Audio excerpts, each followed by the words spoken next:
20 minutes plus tard, nous atteignions l'entrée du Rancho Lion. La visite de ce parc se fait sous haute sécurité, car ici, ce ne sont pas les lions qui sont en cage, mais bien les touristes. Voici le véhicule type que nous allons occuper.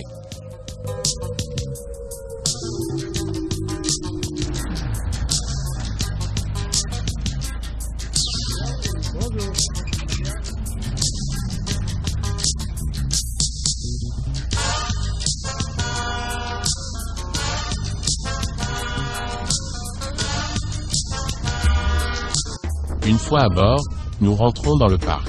Quelques centaines de mètres plus loin, nous tombons sur deux splendides lions. Le guide les appelle et très vite, l'un d'eux s'approche, puis saute sur le capot moteur de la Jeep. Nous commençons à comprendre pourquoi nous sommes enfermés dans une cage, bien que ce ne soit pas nous le danger pour les lions mais bien eux. Les rôles sont inversés.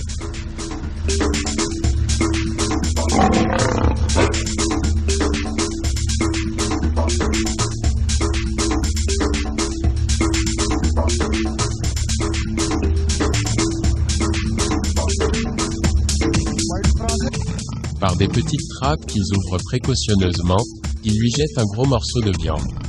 Le spectacle commence. Je lui confie mon GSM et ma caméra GoPro pour qu'il le filme en gros plan. Enfin, je veux dire, en tout gros plan.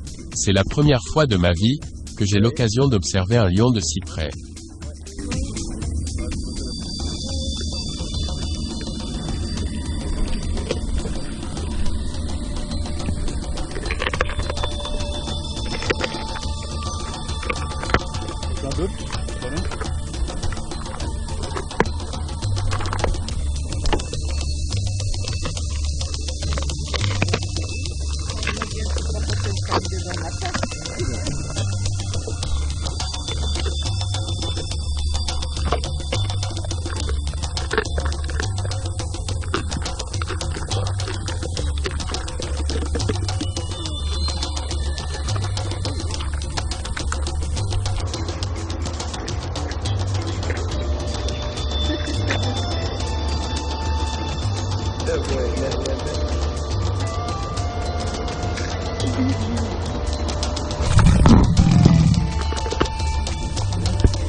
Après avoir récupéré mon matériel, je filme cette fois moi-même les fauves.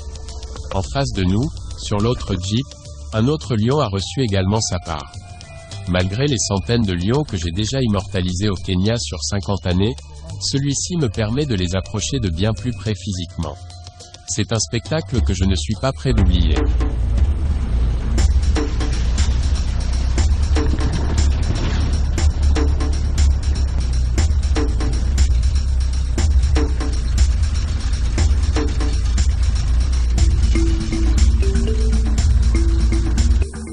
Une heure plus tard, nous quittons le parc, puis nous nous rendrons à quelques kilomètres d'ici, dans la réserve de Bandia où nous verrons principalement des herbivores.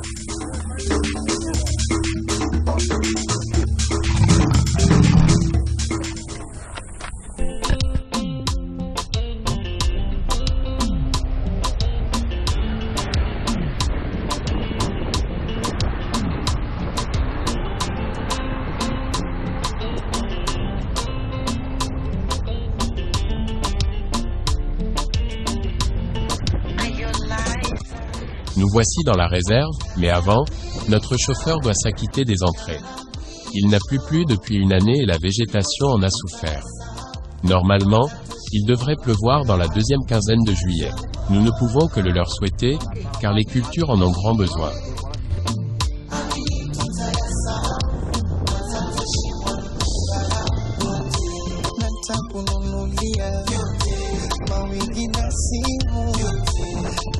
Au Sénégal, l'arbre le plus rencontré est le baobab. On en voit partout. Cet arbre mythique est millénaire. Notre chauffeur, accompagné cette fois d'un guide de la réserve, cherche à nous trouver nos premiers herbivores. Bien entendu, ce ne sont pas les grandes réserves ou parcs que l'on rencontre au Kenya, mais nous nous en contenterons.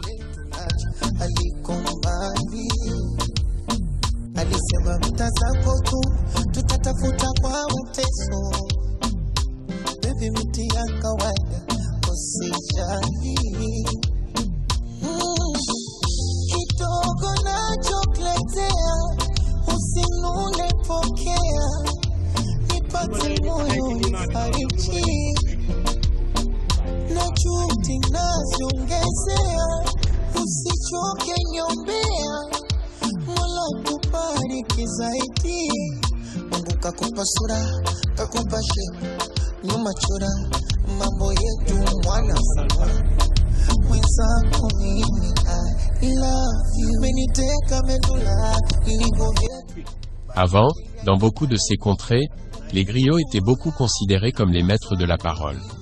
Ils en connaissaient tous les secrets, ils étaient les mémoires de la société, dans de nombreux contes et légendes d'Africains.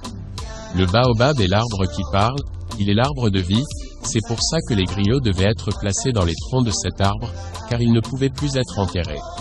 Un vieux qui meurt au Sénégal, on dit que c'est une bibliothèque qui brûle, car il part avec tous ses savoirs.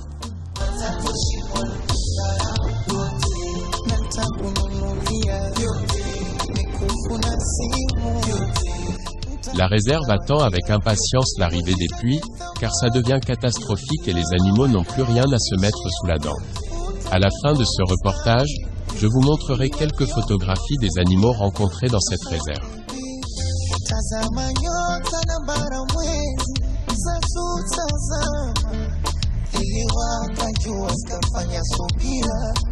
Nous arrivons à la fin de notre circuit et nous nous arrêtons près du lodge de la réserve pour y découvrir un point d'eau où nous verrons bon nombre de crocos, ainsi que des oiseaux. Par la même occasion, nous profiterons de l'endroit pour nous désaltérer.